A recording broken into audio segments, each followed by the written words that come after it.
Assalamualaikum warahmatullahi wabarakatuh.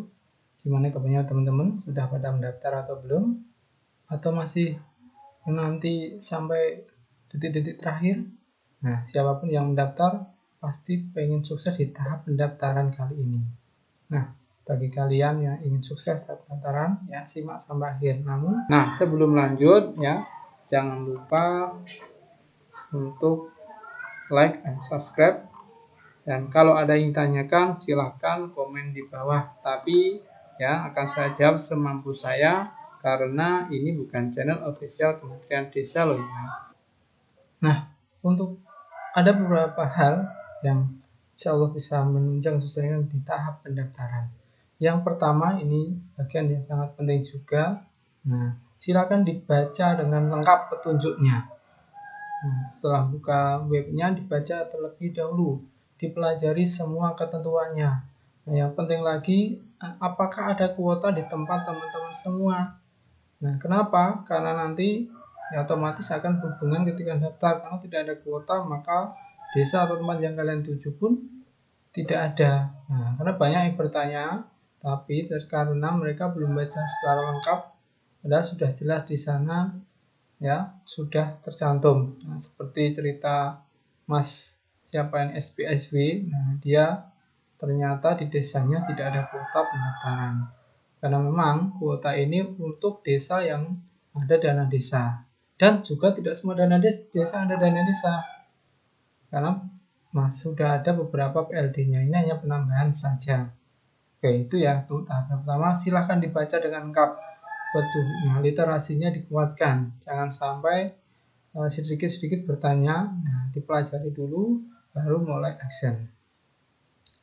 Yang kedua, nah ini juga banyak sekali yang tanya tentang surat lamaran.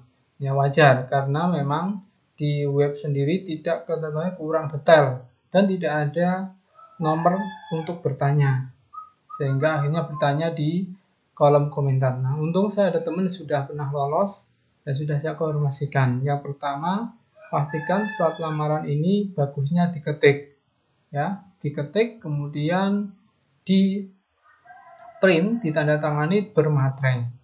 Nah, seperti itu. Jadi saya bisa menjawab beberapa yang sudah ditanyakan. Nanti untuk cara detailnya akan saya buatkan video tersendiri, ya nanti dari link yang di-download, kemudian diisi, kemudian di-print, scan, nah sampai dibuat dalam bentuk PDF bersama dengan ijazah.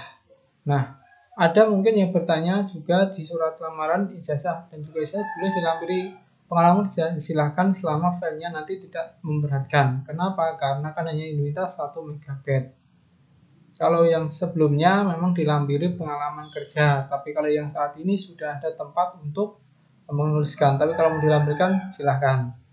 Yang penting filenya nanti tidak lebih dari 1 MB. Oke, itu yang kedua. Yang ketiga, nah pastikan ya yang kita scan itu ijazah terakhir asli, ya. Apakah sama transkrip? Menurut saya tidak usah karena sementara minta ijazah. Dan kemudian ya disatukan dengan surat lamaran kerja tadi. Ya, jadi tidak usah pakai transkrip, pakai ijazah terakhir asli.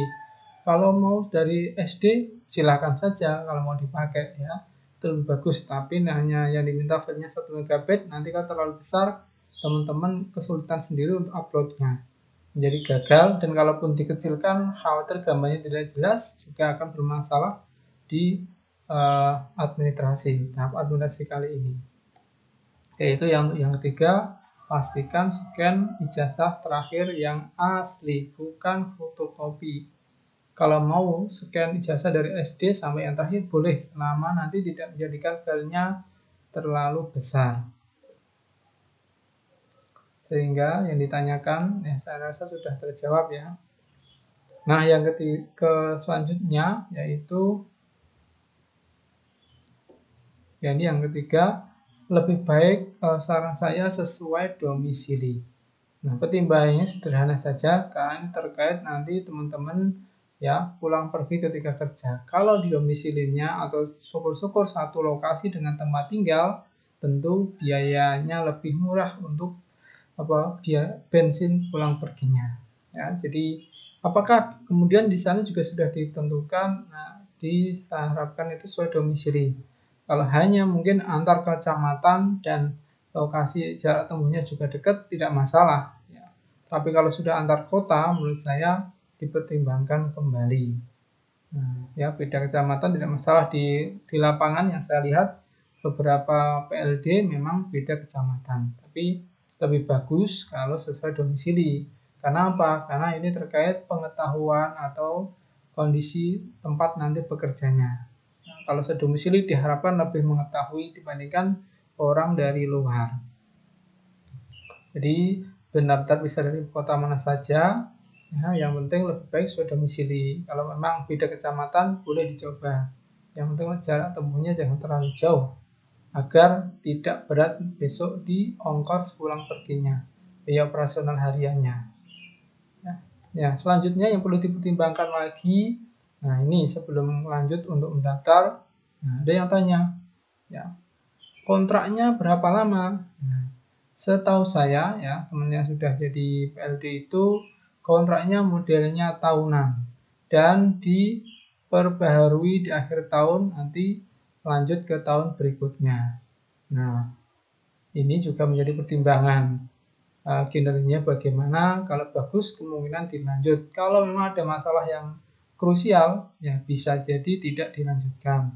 Dan gajinya, nah, setahu saya gajinya adalah hanya gaji pokok yang bisa kita akses pas di web pendaftarannya itu sudah ada ketentuan di sana.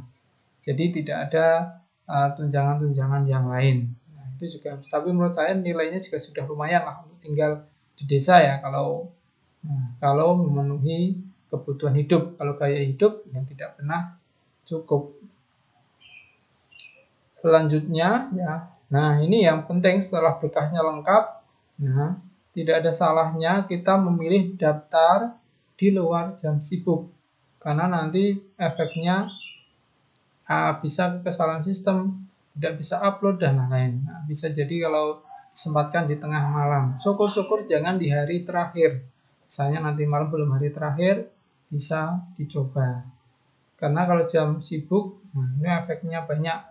Sekelas servernya ASN saja bisa bermasalah, apalagi ini miliknya Kementerian Desa yang tentu tidak sebesar miliknya BKN.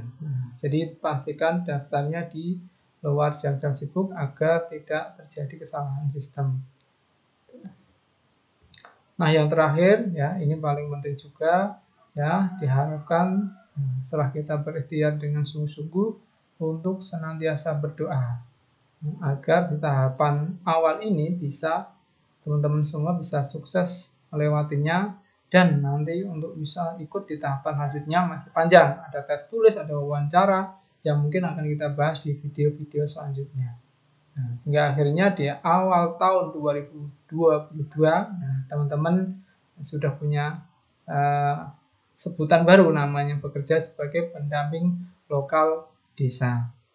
Oke, untuk tipsnya semoga bermanfaat ya. Sekian. Wassalamualaikum warahmatullahi wabarakatuh.